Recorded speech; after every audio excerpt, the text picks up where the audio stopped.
This happened during the autumn of 2019. I had lived in Appalachia for 3 months. That fall, I was staying near Harlan, Kentucky, a place that locals describe with a mix of pride and quiet fear. I'd moved there for work, a contract job documenting old coal mining sites for a historical archive. My apartment was a rental above a closed-down diner on Main Street, and it was cheap enough that I didn't ask questions. The town felt hollowed out in the way that resource extraction leaves places, empty storefronts, a lot of people on disability. But the people I met were kind in that particular Appalachian way, direct, not overly warm, but genuine once they decided you weren't a threat. The first strange thing happened in my second week. I was walking back from the library around dusk, cutting through the hollers behind the town instead of taking the main road. The path was something locals had mentioned in passing, a shortcut everyone used. The sun was dropping fast the way it does in October when you're nestled in mountains, and I was making decent time until I heard it. It was a sound like singing, but not quite. High-pitched, almost melodic, coming from deeper in the woods. I stopped walking. The sound continued, wavering slightly, without words. It wasn't an animal I recognized, not a bird, not wind through trees. It had too much intention to it. I stood there for maybe 30 seconds, and then it stopped abruptly, like someone had turned off a recording. I told myself it was a person, probably someone else taking the shortcut, but I'd seen no one on the path all week, and the houses in the hollers were few and far between. That night I asked around at the diner downstairs where the cook, a woman named Marta, made pies that tasted like someone's grandmother. I described what I heard casually, like it was nothing. Marta's hand stopped moving on the pie crust. She didn't look up at me. "You don't go in the hollers after dark," she said. Not because of anything specific, just don't. I laughed, assuming she meant bears or something. She still didn't look up, just kept working. Over the next 2 weeks, I heard the sound for more times. Always on the path through the hollers, always around dusk. Each time it sounded slightly different, sometimes lower, sometimes broken up like interference. Once almost like it was coming from multiple places at once. It never got closer. It never responded to me calling out, but it always stopped when I stopped walking, as if it knew I was listening. I started taking the long way home. One Saturday, I sat in the diner with my coffee and asked Marta directly, "What is that sound?" "The one I hear on the path." She glanced around, checking if anyone else could hear. The place was mostly empty. She sat down across from me, which she never did, and kept her voice low. "About 8 years ago, a girl went missing on that path. Rachel Holbrook. She was 17. They never found her. But about 6 months after she disappeared, people started hearing something out there at dusk. Singing, humming, something without words. My cousin heard it. My sister heard it. Other people in town. It's not scary exactly. It's just there." I asked what they thought it was. Marta looked at her hands. Her family still lives out in those hollers. Her mother won't leave.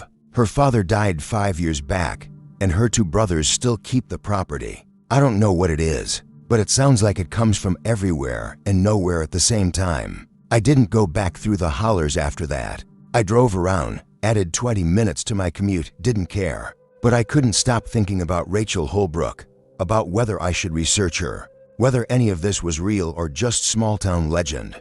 That had calcified into something people believed because they'd been told to. 2 months later, in late November, I was packing up my apartment to leave. The contract was ending, and I was heading back to Louisville. On my last day, I decided to take the path one final time, during full daylight. I told myself I was being rational, taking control of something that had unnerved me. The walk was pleasant, dry leaves, good air. No sound except normal forest sounds. I made it almost all the way to the main road when I saw something off to my left, about 40 yards into the trees. It looked like fabric caught on a low branch. Dark blue. I almost kept walking, but something made me look closer. It was a jacket. A child's jacket, heavily weathered, hung deliberately on the branch like a flag or a marker. When I got close enough to touch it, I saw there was something heavy in the pocket. I didn't want to look. My hands were shaking. I looked anyway. It was a photograph, laminated, starting to separate at the edges. A teenage girl with dark hair, smiling at the camera. Rachel Holbrook, 17 years old, missing since 2011. I stood there in the forest holding that photograph, and I realized that the last time I heard the sound was the night before I saw the jacket. The night before, like it had been waiting for me to find this. I brought the jacket and photograph to the police, and they seemed confused and unsurprised in equal measure, which told me everything I needed to know about how they'd handled Rachel's case. They took it as evidence. They never found out who left it there or why. The official word was that it had likely been placed as a kind of memorial by family or friends, and that Harlan had enough real crime to worry about without chasing ghosts. But I know what I heard on that path. I know it wasn't a memorial. Wasn't grief channeled into an accidental sound. It was something with intention, something calling, something that didn't stop until it had made sure I found what was meant to be found. I never learned what happened to Rachel. No new leads, no resolution, and I never understood whether I heard her or something else entirely, something that had other reasons for wanting me to walk that path. What I do know is that the sound has stayed with me. Sometimes at dusk I hear something like it in traffic noise or wind, and I have to remind myself, I'm not in the mountains anymore, that whatever that was is still waiting in those hollers, still patient, still singing to whoever comes along.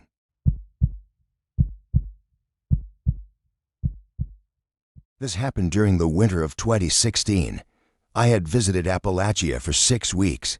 That winter, I was staying near Asheville, North Carolina, a place that locals describe with a mix of pride and quiet fear. I'd rented a cabin through a sketchy online listing, the kind where you transfer money to someone and hope they're legitimate. The cabin was exactly what the pictures promised: old, isolated, sitting on 20 acres with a creek running through the back. The nearest neighbor was a half-mile away. The nearest town was 40 minutes down a winding road. I was a writer working on a novel that required isolation, and I couldn't have asked for a better setting. The first 3 weeks were productive. I wrote 8 hours a day. I hiked. I sat on the porch and watched the mountains turn white with snow. The cabin had a wood stove that I learned to operate through trial and error, and there was something meditative about keeping a fire going in isolation. By the second week, I was sleeping better than I had in years. By the third week, I'd almost forgotten there was a world outside the mountains. That's when I found the book. It was on a shelf in the back bedroom, a room I hadn't really used. The title was handwritten on the spine in faded ink, Guest Ledger. It looked old, maybe from the 70s or 80s. Based on the paper quality and binding, I opened it expecting nothing much. Maybe previous renters had signed in, that kind of thing. The entries started in 1987. Each one had a date, a name, and a single sentence, sometimes just a word or two. The handwriting changed throughout, suggesting different people had written in the book. Over time, Marcus and Patricia, June 1987. Happy to be away, David, November 1988. The quiet is different here, Thomas and Sandra, March 1989. Something is watching from the woods. I laughed when I read that one. Of course someone would write something creepy. That's what people did when they wanted to leave a mark, to say they'd existed in a place. One kept reading, Eleanor, July 1990. I can hear breathing outside at night. Henry, October 1991. They're getting closer. I stopped. That one made my stomach shift. Robert, February 1992. Please leave. Please don't stay. Helen, June 1992. I'm not alone, but I want to be. The entries continued like this, getting increasingly strange. Some were just words, watching, listening, here with no context. Some were longer, more desperate. By 1998, the handwriting had gotten shaky, almost manic. By 2003, there were gaps of months with no entries. By 2010, the entries had stopped entirely. The last one was dated August 2010. It read simply, James, it never comes in, it waits. I closed the book and felt something cold move through my chest. I told myself it was creative writing, that people had used a ledger as a kind of game, psychological horror, that they were documenting for entertainment. It made sense in a way, but it didn't feel like a game when I read it. That night, I couldn't focus on my writing. I kept thinking about the entries, about the progression from casual to desperate. I told myself I was being stupid, that I was overthinking it, that I should throw the book away if it bothered me so much. Instead, I kept it on the nightstand. Around a.m., I heard something outside. Not loud, just distinct. Movement in the snow outside the cabin. I got out of bed and looked through the window. Nothing visible. The snow was unmarked except for animal tracks, deer or something similar. I went back to sleep, told myself it was just wildlife. The next morning, I looked at the tracks more carefully. They were in a circle around the cabin. Complete circle, as far as I could see from the windows. Whatever had made them had been deliberate about it, pacing the perimeter. I called the property owner, a man named Gerald who'd been businesslike during the rental process. I asked him casually what kind of wildlife was in the area. He listed the standard things: deer, bears in the right season, coyotes, mountain lions though they were rare. Does anything circle the cabins? I asked. He went quiet for a moment. Why are you asking? I said I'd seen tracks. He told me it was probably nothing, probably a deer following the same path over and over. People see circles and assume intention. It happens out there. But he sounded like he was reading from a script, like he'd given that exact answer before. That night, I heard the breathing. It was outside the bedroom window, low, deliberate, like something large was standing just beyond the glass. I got out of bed slowly, my heart hammering in my ribs. When I looked through the window, I saw something, just a shape, too big to be a deer. It moved when I looked at it, disappearing into the darkness. I didn't sleep that night. In the morning, I went back to the guest ledger and read through it again more carefully. The dates, the progression, if the entries were real and not fictional. They spanned more than 20 years. Different people, same experience, same descriptions. I thought about leaving. My original plan was to stay for 6 weeks, and I was only 3 weeks in. But I also thought about what kind of person leaves when things get strange. I thought about my novel, about the isolation I'd craved. I thought about appearing weak or superstitious. I stayed. Over the next 2 weeks, nothing outright terrible happened, but things accumulated. I'd hear scratching on the walls at irregular intervals. I'd find the doors locked from the inside even though I was certain I hadn't locked them. Once I came back from a hike to find the wood stove had been opened, ashes scattered across the hearth despite no one being in the cabin for hours. Once I woke to find the guest ledger on my bed, placed deliberately, open to the entry that read, "It waits." I stopped going outside after dark. I stopped writing. I spent most of my time in the main room near the warmth of the fire, reading or listening to music through my phone until the battery died, then just sitting in silence. On my 28th day at the cabin, I decided to leave. I didn't care about the money I'd paid. I didn't care about my novel. I called Gerald and told him I was done, that I was leaving today. He didn't argue, which was telling. Before I left, I put the guest ledger on the kitchen counter. I thought about taking it, about having proof of what I'd read, but something stopped me. It felt like it belonged there. As I was packing my car, I realized I'd forgotten to sign it. I sat at the kitchen table for a long time, pen in hand, trying to decide what to write. What would be honest? What would be true? Finally, I wrote, Marcus, November 2016. I know what it is now. I don't know why I wrote that.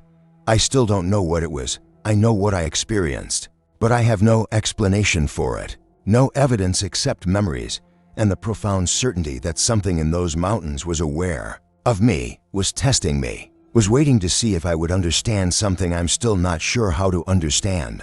I never got a response from Gerald about the cabin. When I checked the listing weeks later, it was gone. No trace that it had ever been available to rent. Sometimes I think about those other guests, the ones who wrote in the ledger. I wonder if they found answers. I wonder if they're still looking. And sometimes at night, I hear breathing outside my apartment walls, and I have to remind myself I'm not in the mountains anymore, that whatever was waiting there is still waiting, and that I'm grateful I left when I did.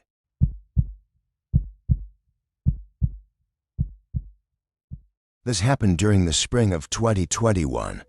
I had lived in Appalachia for 14 months. That spring, I was staying near Welch, West Virginia, a place that locals describe with a mix of pride and quiet fear. I'm a nurse, and I'd taken a position at a small clinic in McDowell County as part of a rural health service. Commitment. I rented a house on the edge of town and settled into the rhythm of caring for a population that was heavily medicated, heavily traumatized by decades of economic collapse, and remarkably kind despite everything they'd endured. I liked the work. I liked the people. I felt useful in a way that big city nursing never gave me. It was during my second spring that I started noticing the markers on the trees. They were red spray-painted X's, about the size of a hand, marked on trees along the hiking trails and forest roads around Welch. I first saw them while driving to a house call in a remote holler, and I thought maybe they marked property lines or fire breaks. But over the next few weeks, I started seeing them everywhere along Route 52, on trees behind the clinic, on oaks lining the walking path I'd taken to using for my morning exercise. One morning I asked one of my regular patients, an older man named Eddie who had COPD and a tendency to talk, what the markers were. He tensed up. I could see it happen even though he tried to hide it. He said they were probably just markers, that I shouldn't worry about them, that there were a lot of strange things people did in the mountains, and most of it was harmless. I pressed him a little. He finally said, with genuine discomfort, that he didn't know what they meant, that people in Welch didn't talk about them. When he said that last part, he looked scared in a way I hadn't seen before, and I let it drop. But I started paying closer attention. There were patterns to where the X's appeared.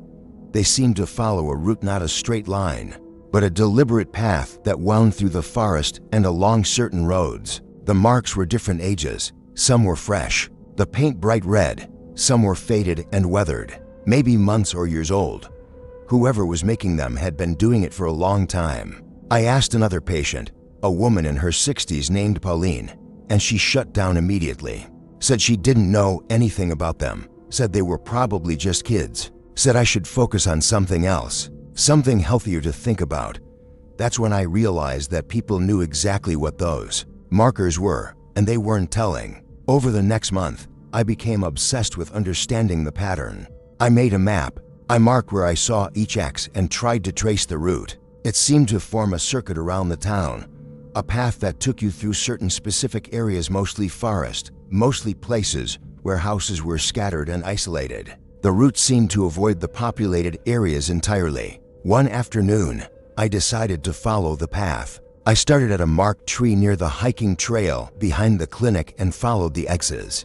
They led me deeper into the forest, away from the maintained paths. The trees got older, thicker, the canopy so dense that even in spring, with the leaves not fully out, it was dim and green below. I walked for maybe an hour, checking my phone to make sure I had signal, following the marks. Then I noticed something. Alongside the X marks were other signs. Not markings exactly, but arrangements. Stones placed in certain patterns. Branches broken deliberately at angles. Once, a pile of animal bones arranged in a precise circle. These weren't casual or accidental. They were deliberate, intentional, ritualistic. I stopped. The forest around me was quiet in the way that makes you aware of how loud your own breathing is. I turned around and went back to town. That night, I looked up the history of Welch, of McDowell County. I found old articles about cult activity in Appalachia, about specific groups that had been involved in unusual practices, about disappearances that were never solved. Nothing specific to Welch, but enough to make me feel like I was seeing something real, something dark, something I didn't have a context for understanding. I decided to ask directly at the clinic.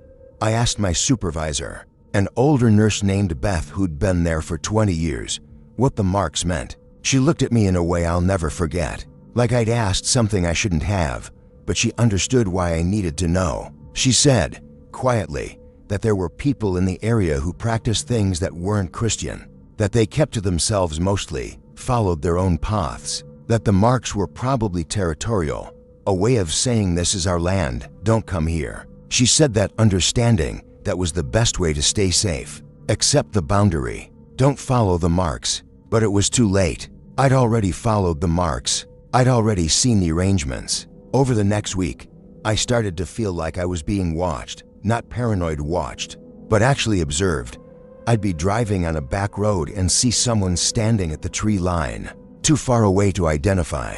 Just watching my car pass, I'd be in the clinic and feel a presence outside the window. Though when I looked, there was nothing. The feeling intensified until I couldn't ignore it. I was being communicated with in a very specific way. I was being shown something. I was being marked. That's when I started seeing the marks appear in new places. One morning, there was a fresh red X spray painted on my garage door. The next day, one on the fence behind my house. Then one on a tree directly in front of my living room window. They were getting closer, more direct. I called Beth in a panic and asked her what I should do. She came over, looked at the marks with a grim expression, and told me to call the police if I wanted, but that it probably wouldn't help. She said the best thing I could do was leave, move somewhere else, stop asking questions, stop following the path. I left Welch 3 days later. I transferred out of my commitment early and accepted a lower-paying position in Charleston. To this day, I don't know what those marks were. I don't know who was making them or why I became their focus.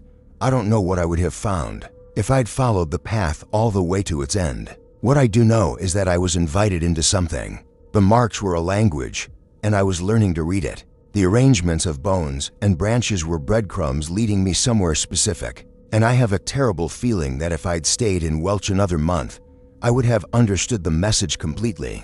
I would have known what the marks meant, and I wouldn't have been able to unknow it. Sometimes I wonder if they're still marking trees out there, if they're still waiting, if the path I didn't complete is still trying to finish itself. I live in the city now, and I never take the same route twice, and I wake up sometimes to the sound of something scratching against my apartment building, and I wonder if the marks have followed me, if they're here to, if nothing I do will ever put me beyond the reach of whatever that path was meant to show me.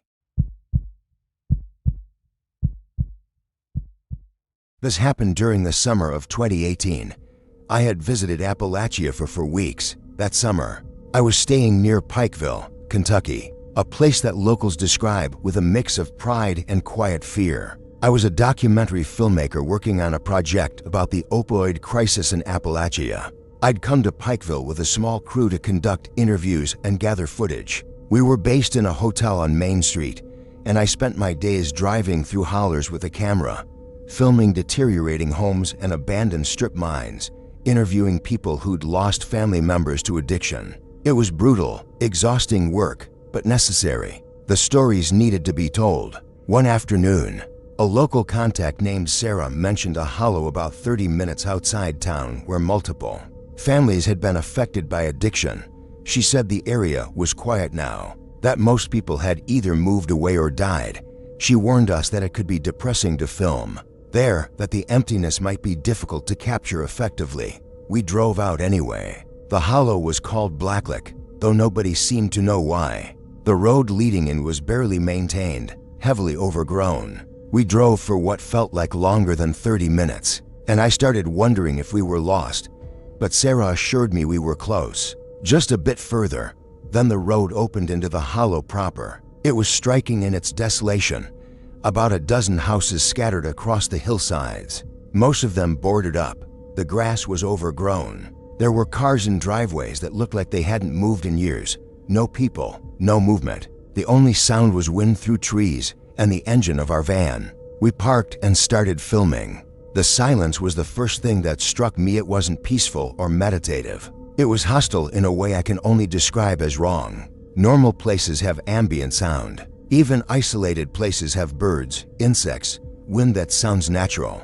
Blacklick Hollow was quiet in the way that happens when something has died and is being kept as a corpse. We filmed 3 of the houses. In one, the door was open and I could see pill bottles scattered across the floor, some still in their pharmacy bags. In another, there was a wedding dress hanging in an upstairs window, visible through the glass, perfectly preserved and faintly surreal. In the third, children's toys were arranged neatly on the porch: a teddy bear, wooden blocks, a plastic truck, as if someone had left them there specifically for us to find. Sarah wouldn't leave the van.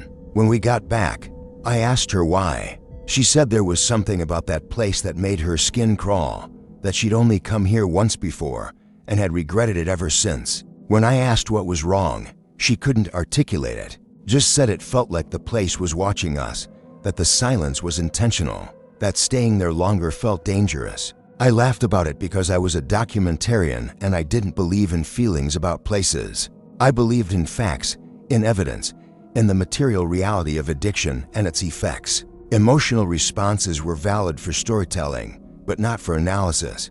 That night, my camera's footage was corrupted. All of it, every hour I'd filmed in Blacklock Hollow, was unwatchable. The audio was distorted, the video glitched beyond repair. My tech person couldn't explain it. The camera was fine, the memory card was fine, but the footage was just gone, replaced with digital noise that sounded almost like static, except it had patterns to it. It almost sounded like breathing if you listened closely enough. I wanted to go back and film again. My crew didn't want to. They said the place was giving them bad feelings, that we had plenty of other footage from other locations. But I was frustrated by the loss of material, and I was determined to go back without them, just me and a single camera. Sarah said she'd wait in the car. I went back to Blacklock Hollow alone 3 days later. The silence hit me worse the second time. Knowing that I was expecting it didn't make it less oppressive. I filmed the 3 houses again, and this time I paid closer attention. In the house with the wedding dress, I noticed that the dress wasn't alone. There were photographs pinned to the fabric, old photographs, faces that I couldn't see clearly through the window. In the house with the toys, I noticed that the arrangement was exact, geometric, not random the way children's toys naturally end up. And in the house with the pills, I finally saw what I'd missed before. The pills spelled something on the floor, a message, letters formed in different colored medications. I couldn't read the whole thing from the doorway. I went inside. The interior of the house smelled like stale air and something else I couldn't identify. The pills were cold under my feet as I walked toward them. I managed to read fragments. Come back was the clearest. Don't leave was another section. But there was more, a longer message that required me to move through the house to read. That's when I realized something. The pills weren't arranged by me or by anyone else. They were being arranged. New pills appeared in places I'd already looked. The message was completing itself in real time as I watched. I ran out of the house. I got back to the car where Sarah was waiting, and I told her what I'd seen. She didn't look surprised. She said that Blacklock Hollow was one of those places where what happened to people didn't just end when they died. She said addiction was a kind of haunting, and places where it had consumed enough people sometimes became thin. She said things could bleed through. I asked her if she believed in ghosts. She said she didn't believe in much of anything anymore, but she'd seen things in Appalachia that required some kind of explanation, and ghosts made as much sense as anything else. We left that day. I didn't go back to Blacklock Hollow. My documentary used footage from other locations, and I edited around the loss of the Hollow's material. But I kept thinking about that place, about the silence, about the message being written in pills. When the documentary aired, I started getting messages from people who'd known the folks who died in Blacklock Hollow. They all said the same thing. I felt their presence while I watched, like they were trying to tell me something, like they weren't done with the world yet. It took me 2 years to go back, and when I did, I went alone. I drove to Blacklock Hollow and walked the main road through the hollow, checking each house. Every one had changed. The wedding dress was gone. The toys were gone. But in the house where the pills had been, I found something new, a journal, placed conspicuously on the kitchen table. It was filled with names, hundreds of names, handwritten in different hands, different inks. People from Blacklock Hollow, people who'd died of overdoses. The journal was dated from years ago, before I'd ever visited, but the latest entries were fresh, written days earlier. New names still being added, a record being kept, a testimony being maintained. I didn't take the journal. I photographed the pages, but when I looked back at the images, they were blurred beyond reading. Only the concept remained. I'd seen a list, and the list was growing. I still don't know what Blacklock Hollow is. I don't know if it's a place where the dead are literally present, or if it's something my mind created to make sense of genuine grief and loss. What I know is that the silence there is different from silence anywhere else. That message still feels like something I was meant to receive, and that sometimes on quiet nights, I wonder if I was supposed to stay in that hollow, if I was supposed to become part of that growing list of names, if something about that place decided I belonged there, and let me go for reasons I still don't understand.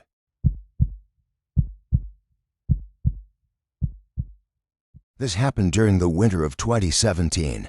I had lived in Appalachia for 11 months. That winter, I was staying near Beckley, West Virginia. a place that locals describe with a mix of pride and quiet fear. I'm an archaeologist, and I'd been studying Appalachian settlement patterns for my doctoral dissertation. I'd rented a small house outside Beckley to use as a base for fieldwork, and I'd spent the autumn doing site surveys and cataloging artifacts. When winter came, the digging became harder, but the work continued. I spent my days in the field, my evenings processing notes and artifacts in my house. The cabin I rented was isolated, about 3 miles from the nearest neighbor. It had a generator instead of a full electrical hookup, and the water came from a well. These things didn't bother me. I liked the isolation.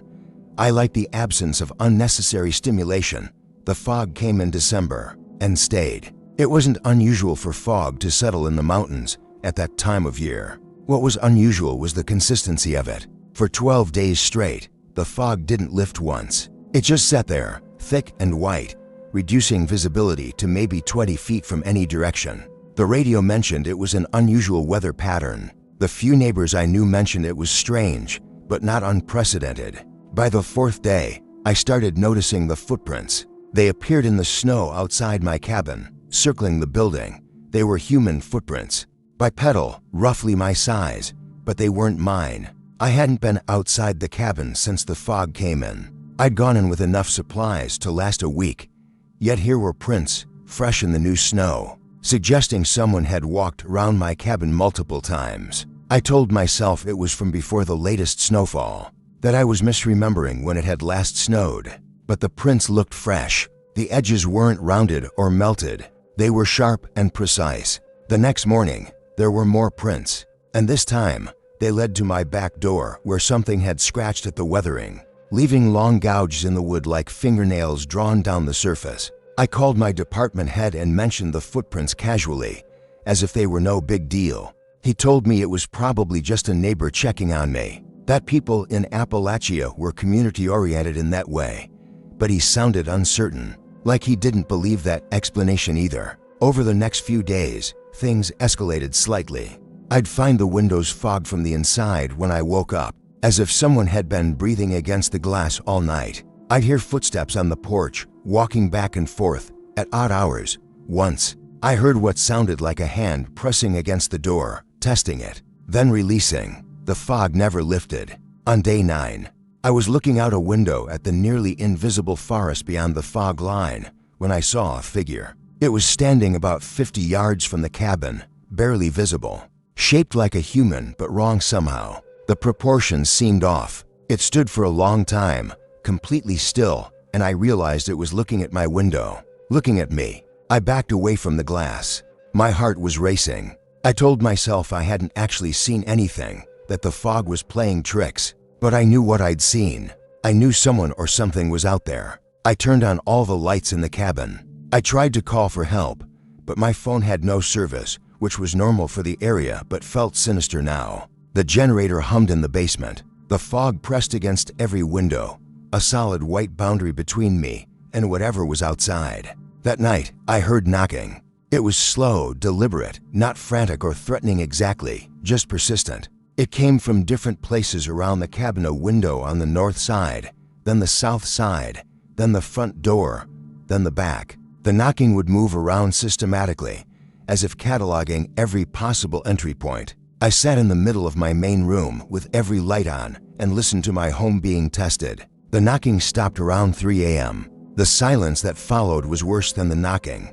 I waited for it to resume, but it didn't. The fog remained. The footprints accumulating outside remained visible from the windows, but the active searching stopped. On the morning of day 10, the fog began to lift. It happened gradually at first, then quickly. By noon, the fog was mostly gone, and I could see the surrounding forest clearly. The first thing I did was go outside and examine the footprints. There were hundreds of them.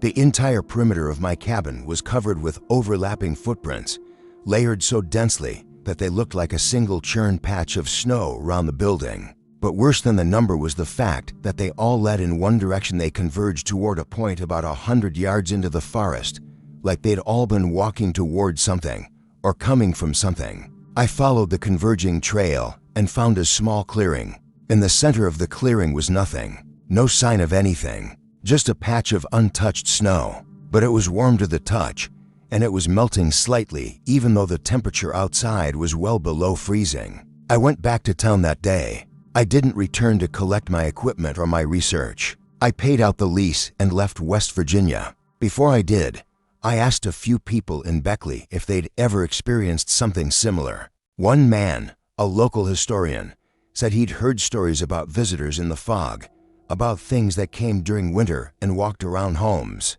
He said it happened rarely, and people didn't talk about it much. He said the visitors never came inside, as if they couldn't or wouldn't. He said they just walked and tested doors and windows, and when they were done, they left. When I asked if anyone had ever seen the visitors clearly, he got quiet. He said once, a man had tried to confront the visitor while it was still in the fog. He'd gone out with a rifle to see what it was. He'd come back different, never spoke about what he'd seen, eventually moved away. I defended my dissertation remotely. I never went back to those mountains. I don't do field work in Appalachia anymore, but I think about that clearing sometimes, about the warmth of the melting snow. I think about whether the visitor was warm or cold. I think about what it wanted, what it was looking for, why it tested my cabin so methodically. And I wonder what would have happened if the fog hadn't lifted on day 10.